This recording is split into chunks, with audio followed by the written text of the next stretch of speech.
오후 예배를 드리시는 여러분들을 환영하고 축복합니다.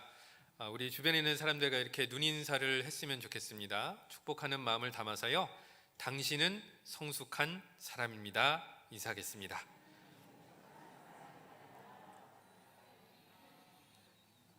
네, 여러분들이 고백한 대로 이루어질 줄로 믿습니다. 오늘 예배는 2021년도 온라인 양육스쿨 전반기 입학 예배가 되겠습니다. 그래서 말씀을 나누기에 앞서서 이 시간이 갖는 의미에 대해서 잠깐만 좀 소개를 해드리려고 합니다. 이전에 우리 교회는 3대 양육과정이라는 것이 있었습니다. 1대1 제자 양육과정은 2006년도부터 시작이 되었고요. 전도폭발훈련은 2007년도부터 시작이 되었습니다. 그리고 큐티학교는 2010년도부터 시작이 되었고 매년 상반기와 하반기 두 차례에 걸쳐서 진행이 되어 유지되어 오고 있었습니다.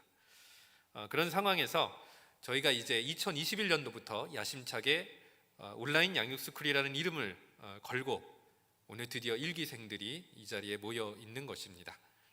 그래서 어찌 보면은 한쪽에서는 이 3대 양육의 과정을 계승하는 것이기도 하고 또 다른 한편으로는 1기라 시작하는 기수가 아니겠습니까?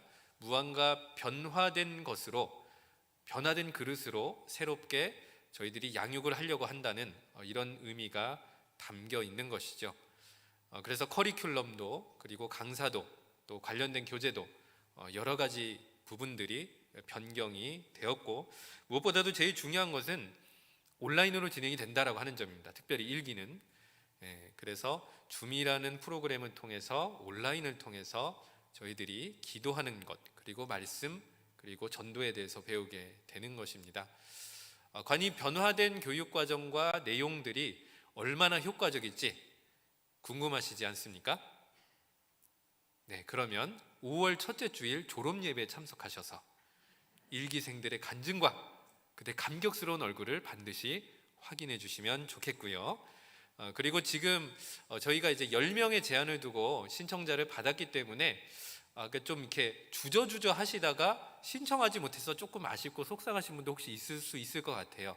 그러신 분들은 그 아쉬움을 뒤로 하고 기도하시면서 하반기에는 다시 한번 노크해 보셨으면 좋겠습니다. 교회에서 어떤 사역이 전환점을 맞이하거나 새롭게 시작이 된다고 하면은 우리는 본질적인 질문을 던져볼 필요가 있는 것 같습니다. 자, 그렇기 때문에 이런 질문이 필요하다라고 하는 뜻입니다. 목사님, 왜 양육을 받아야 되는 것입니까?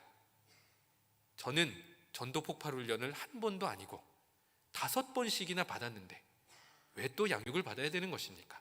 목사님, 양육을 안 받더라도 신앙생활하는데 지장이 없지 않습니까? 저 주일 예배 잘 다니고 있습니다. 기타 등등등 양육의 필요성에 대해서 다시 한번 우리가 점검을 해보자는 뜻입니다. 오늘 바로 이러한 내용을 담고 있는 에베소서의 말씀을 여러분들과 함께 나누고자 하는 것입니다.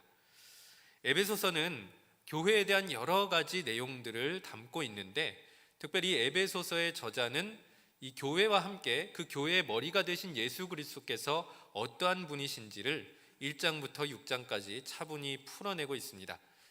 그 중에서 우리가 주목해야 될 내용이 무엇이냐면 이 에베소서에서 그려내고 있는 예수 그리스도는 선물을 주시는 분이시다라고 하는 것입니다.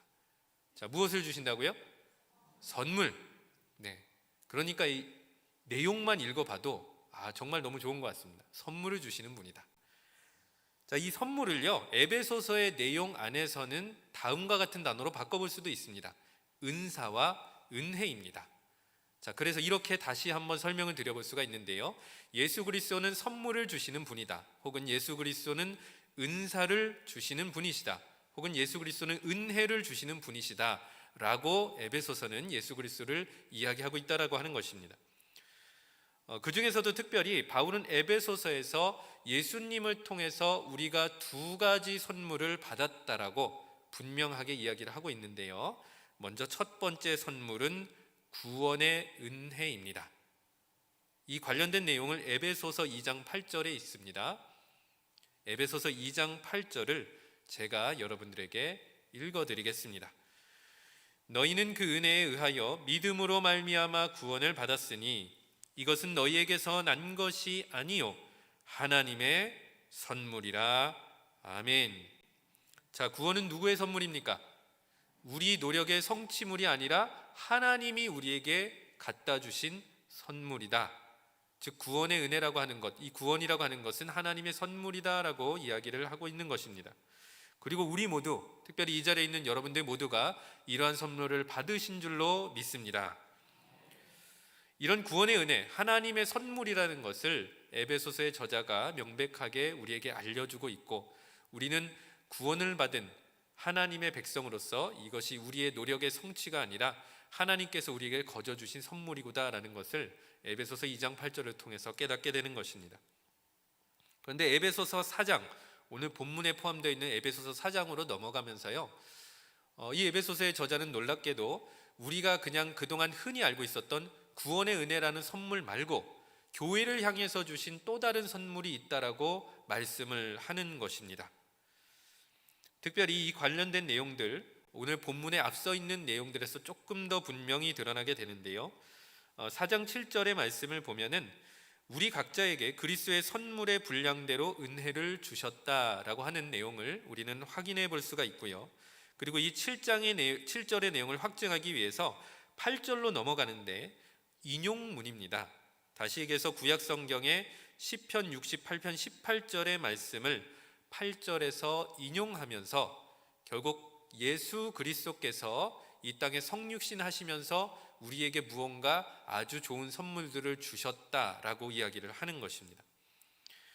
원래 원문, 즉 이 인용문인 시편 68편 18절은요 다윗이 저작한 시편인데, 여호와 하나님의 함께하심으로 말미암아 원수들로부터 승리를 거두게 된 이스라엘의 왕이 그들의 백성들에게도 선물을 받고, 그리고 그들의 대적자가 이제 전쟁에서 패배하고 결국 승리자인 이스라엘 왕에게 선물을 증정하는, 헌사하는 이러한 내용들을 담고 있는 것입니다.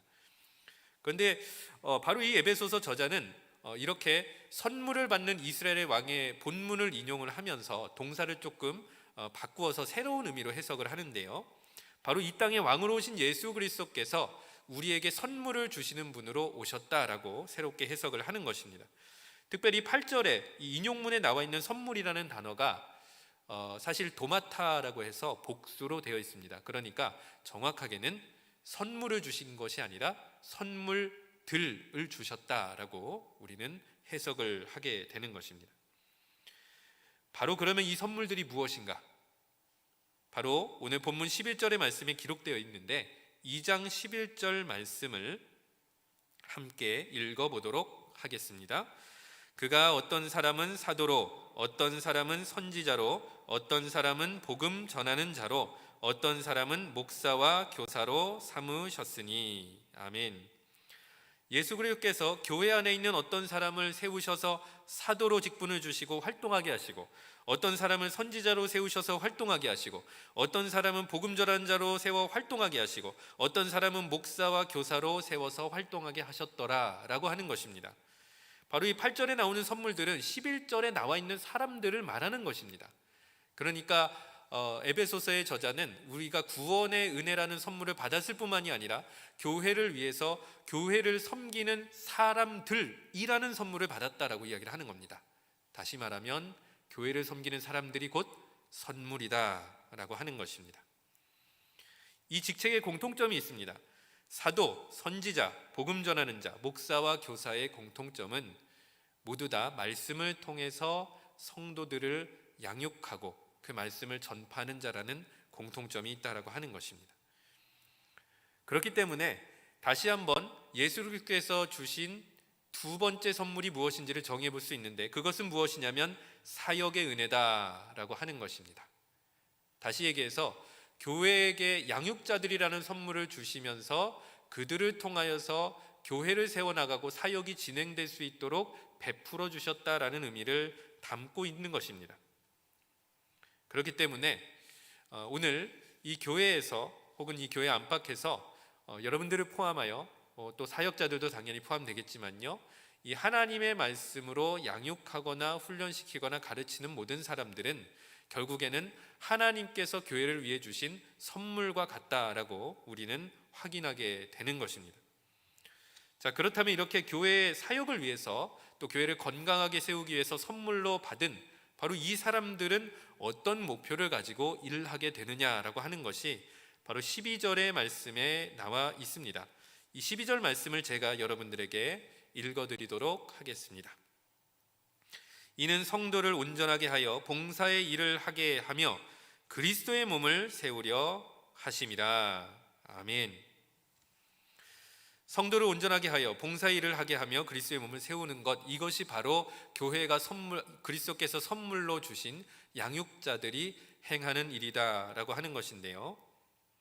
그런데 이 학자들마다 이 구절에 대한 좀 해석이 이렇게 다소 이견이 있기는 합니다만, 대체적으로는 어떤 해석이 주류이냐면 이 세 가지의 내용, 즉 성도를 온전하게 하다, 봉사의 일을 하게 하다, 그리스도의 몸을 세우다라고 하는 것이 그냥 병렬로, 즉 그냥 이 내용이 그대로 연결이 된 것이 아니고, 성도를 온전하게 하다라는 내용이 이 뒤에 있는 두 문장이 앞에 있는 첫 번째 내용을 수식하고 있더라라고 하는 것입니다. 다시 얘기해서 조금 복잡한 얘기지만 풀어서 설명을 드리겠습니다. 즉 성도를 온전하게 하는 일 안에 봉사의 일을 하게 하는 것과 그리스도의 몸을 세우는 것이 들어가 있다라고 하는 것입니다. 그러니까 세 가지 내용 중에서 제일 중요한 것은 성도를 온전하게 하는 것이죠. 양육자들이 제일 신경 써야 되는 것이 무엇이냐면 성도를 온전하게 하는 것이고, 그렇게 성도를 온전하게 하게 되면은 이 양육받은 성도들이 교회 안에서 봉사일을 하게 되고 그리스도의 몸을 세우는 데 도움이 된다, 이런 뜻을 담고 있는 것인데, 바로 이 온전하게 하다라고 하는 뜻을 사실은 세번역이라든지 영어 성경에서는 우리가 일반적으로 알고 있는 의미와는 조금 더 원문에 가깝게 새롭게 해석을 하고 있습니다. 그래서 그 부분을 확인을 해보면 좋겠는데요. 바로 에베소서 4장 12절 말씀 세번역 제가 읽어드리도록 하겠습니다. 그것은 성도들을 준비시켜서 봉사의 일을 하게 하고 그리스도의 몸을 세우게 하려고 하는 것입니다 라고 세번역은 이야기를 합니다. 그러니까 개역개정은 온전케 하다라고 되어 있는데 사실 원문의 의미는 준비시키다에 가깝다라고 하는 것입니다. 그래서 영어 번역본을 봐도 프리페어라든지 아니면 equipping이라고 하는 무언가 필요한 것을 갖추다라고 하는 뜻을 담고 있는 영어 단어를 사용하고 있는 것입니다. 자, 그렇기 때문에 양육자들은 성도들을 무장하고 준비시켜서 그들이 그렇게 준비된 것으로 교회를 세워 나가고 봉사의 일을 감당하게 만들어내는 것이죠. 그렇기 때문에 오늘 우리가 왜 양육을 받아야 되느냐라고 질문을 한다면 바로 이러한 답변을 에베소서 4장 11절 12절의 말씀을 인용을 하면서 답변을 할 수가 있는 것입니다. 우리가 양육을 받아야만 우리를 통하여서 성도들이 교회를 건강하게 세워갈 수가 있고 봉사의 일을 감당할 수가 있는 것이기 때문입니다. 양육은 바로 그 일을 감당할 수 있도록 준비시키는 과정이다 라고 이해를 할 수가 있는 것입니다. 잠깐 탈무드에 나온 이야기를 소개해 드리겠습니다. 어느 날 랍비가 아브라함이라는 사람을 불렀습니다. 아브라함 씨, 당신에 대한 불미스러운 소식이 들려오고 있습니다. 무슨 일이 있으신 건 아닙니까? 라고 물어봤다고 합니다. 아브라함이 시치미를 뚝 떼며 얘기했습니다. 그럴 리가 있습니까? 랍비님께서도 아시다시피 전 금요일에 반드시 회당에 나와서 활동을 하고 있고요. 하루도 빠짐없이 아침마다 시간을 구별해서 성경을 읽고 있는데 무슨 일이 있겠습니까? 저는 잘 살아가고 있습니다 라고 답변을 한 것이죠. 이때 랍비가 이런 답변을 했다고 합니다. 아브라함 씨, 당신은 하루도 빠짐없이 양계장에 나가지 않습니까? 그런데 매일 양계장에 간다고 해서 당신이 닭이 됩니까? 라고 반문했다고 합니다. 어떤 의미를 담고 있는 것일까요? 반복적으로 행동한다고 해서 꼭 그러한 존재가 되는 것은 아니다라고 하는 것이죠. 자, 그러면은 특별히 오늘 모든 성도들에게, 그리고 이제는 양육 과정에 돌입하게 될 일기생 여러분들에게도 이러한 질문을 던져보고 싶습니다. 주일 예배를 계속 반복적으로 나온다고 해서 저절로 양육이 되는 것이었습니까? 사실 그렇지 않습니다. 8주간의 여정으로 이제 양육스쿨의 과정이 진행이 될 텐데요. 특별히는 이 시간이 거룩하게 구별된 시간이라는 것을 기억해 주셨으면 좋겠습니다. 양육이라는 목적, 다시 얘기해서 우리가 이 양육을 통해서 준비되어 하나님의 교회를 잘 세워나갈 수 있도록, 봉사일을 감당할 수 있도록 이 과정들이 거룩하게 구별되었다라고 하는 것을 꼭 기억해 주셨으면 좋겠습니다. 주일마다 교회를 빠짐없이 다닌다고 해서 저절로 온전하게 준비된 성도가 되는 것이 아닙니다. 저절로 봉사일을 감당할 수 있게 되는 것도 아닙니다. 양육이라는 과정이 필요하다라고 하는 것입니다. 특별히 일기생 여러분들, 하나님께서 바로 이 양육 과정을 통해서 여러분들을 기도자로 준비시킬 것이며 전도자로 준비시킬 것이며 말씀을 깨닫고 가르치는 자로 준비시킬 것입니다. 이러한 소망을 가지고 동참해 주시기를 부탁드립니다. 혹자는 이렇게 이야기할 수도 있을 것 같습니다. 목사님, 저는 생각이 없었는데요, 아내가 옆구리를 찌르면서 꼭 들으라고 했습니다. 목사님, 남편이 구찌 핸드백을 갖다 주면서요, 꼭 들으라고 해서. 목사님, 전도사님이 전화하시더니 펑펑 우시더라고요. 여쭈어 보니까 점점점. 목사님, 혹시 저한테 눈빛으로 레이저를 쏘셔서 등등등.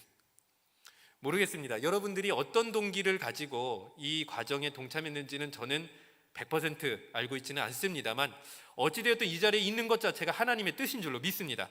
그렇기 때문에 여러분들, 특별히 일기생 여러분들, 힘을 다하여서 양육 과정에 동참하여 하나님께서 준비시킨 훌륭한 기도자, 전도자, 말씀 양육자로 거듭나시기를 축복합니다. 이어서 13절과 14절의 말씀을 보면은 양육의 과정이라는 것이 개인의 영적 성숙에도 굉장히 큰 유익함을 준다라고 이야기를 하고 있습니다.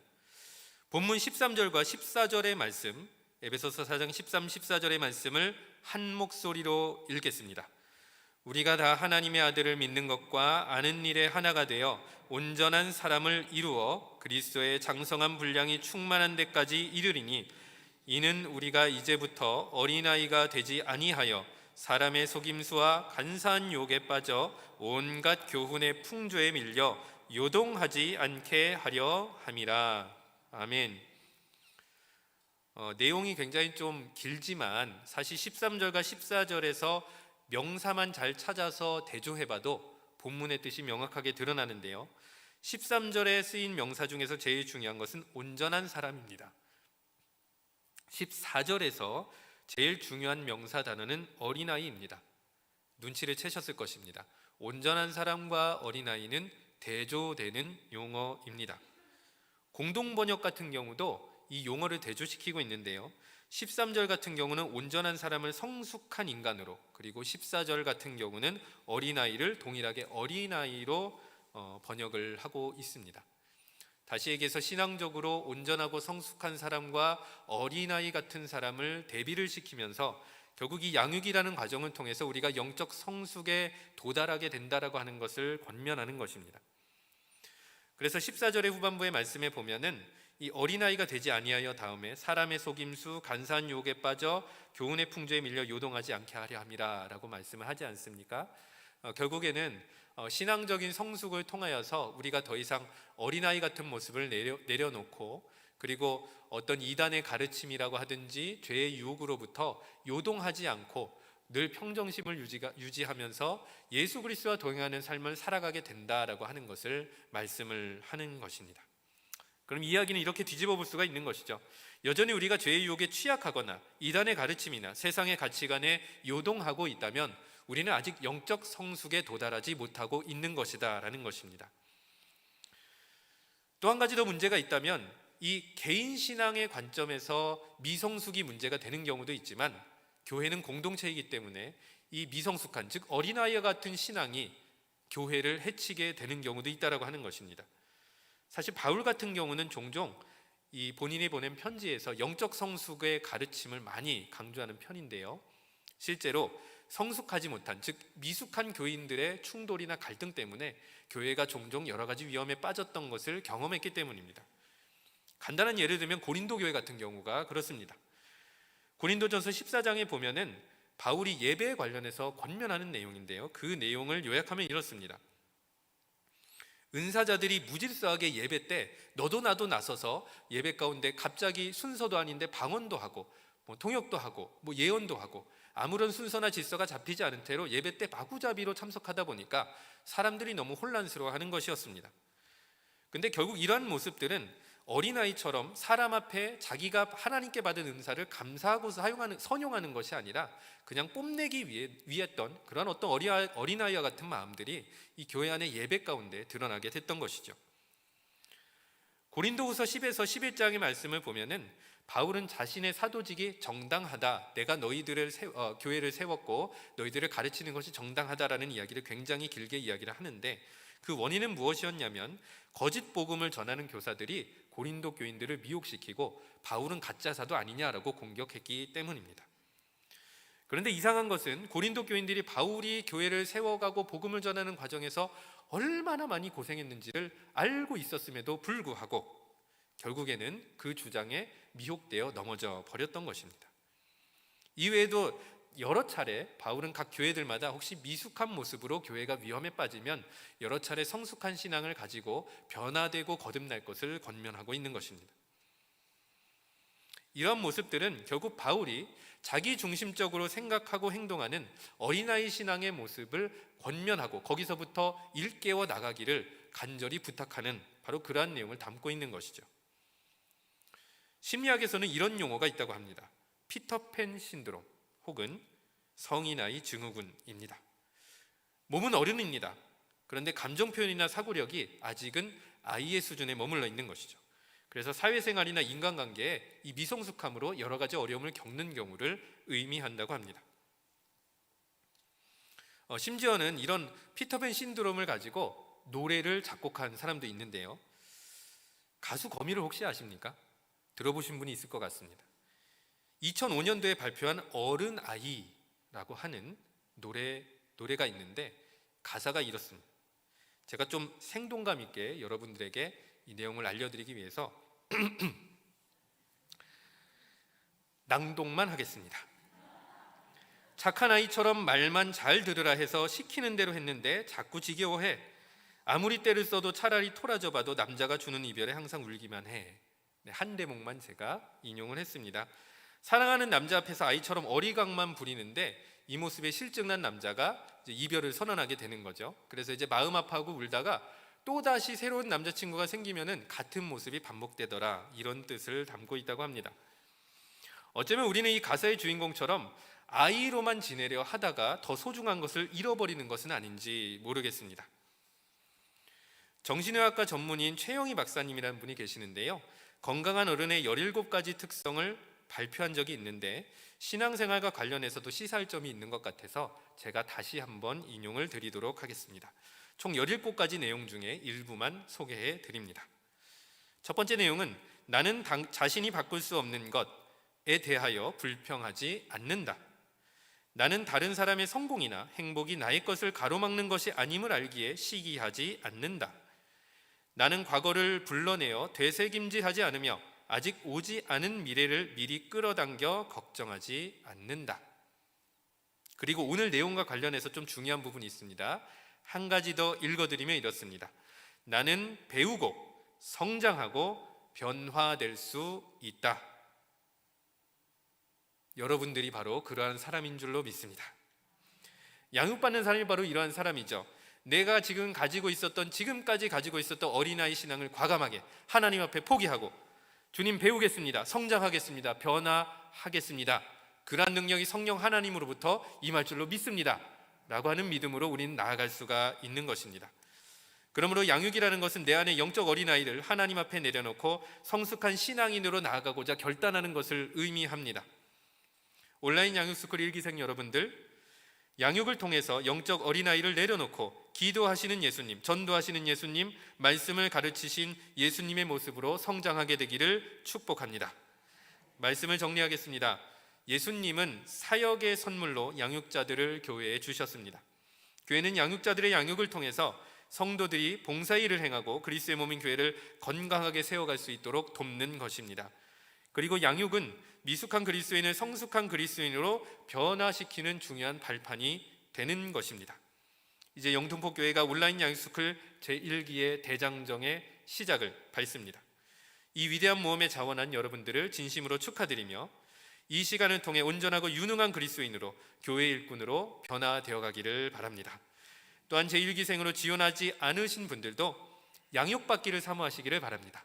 늘 기도하는 사람, 전도하는 사람, 말씀을 이해하고 가르치는 사람이 되기를 꿈꾸시면서 이후에 있을 여러 저희들이 양육 과정에도 적극적으로 동참해 주시고, 무엇보다도 진짜 교사인 성령님께서 내 교사가 되어주셔서 나를 성숙한 신앙으로 이끌어 주시리라는 믿음을 가지고 하루하루 살아가시기를 간절히 바랍니다. 기도하겠습니다. 은혜와 사랑이 풍성하신 하나님 아버지, 우리 교회가 양육하는 교회의 사명을 잘 감당할 수 있도록 인도하여 주시옵소서. 2021년도 온라인 양육스쿨이 시작되었사오니 제1기로 자원한 성도들에게 성령의 역사를 허락해 주셔서 예수 그리스도의 온전함을 배워 기도의 사람, 전도의 사람, 말씀의 사람으로 준비될 수 있도록 역사하여 주시옵소서. 우리 모두가 영적 어린아이를 내려놓고 성숙한 그리스도인으로 변화되어 교회를 잘 세워나갈 수 있도록 함께하여 주시옵소서. 예수 그리스도의 이름으로 기도드립니다. 아멘.